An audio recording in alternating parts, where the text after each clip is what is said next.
Bang, masih bingung pas proses membuat drawing dari assembly itu harus ngapain dulu? Apakah membuat part list terlebih dahulu, baru dimensi-dimensi part-partnya?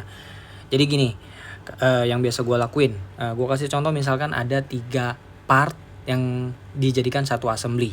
Nah, di antara part ini ada nggak proses yang kayak welding, sambungan welding dari misalkan antara part 1 dengan part 2 ada sambungan weldingnya gitu, atau antara part 2 dan part 3 itu ada jarak tertentu tidak dibaut misalkan gitu, itu dikasih dimensi di assembly-nya.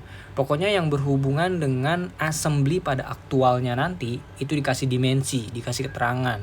Atau proses fabrikasinya membutuhkan welding yang tadi gue bilang, itu dikasih simbol welding di assembly-nya. Nah, setelah di assembly-nya sudah jelas, baru turun ke part-partnya. Gue bikin part-partnya.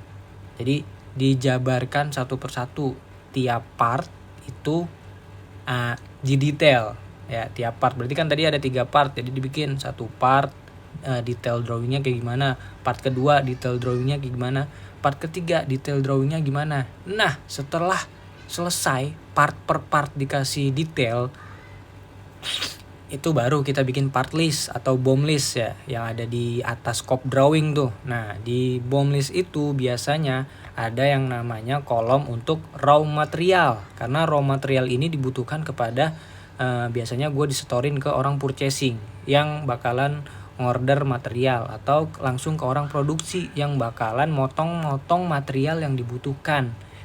Biasanya dari part aktual, misalkan dimensinya aktual 100 kali 100 kali 100, biasanya di raw material di BOM list itu dilebihin 10 mili buat spare kayak begitu.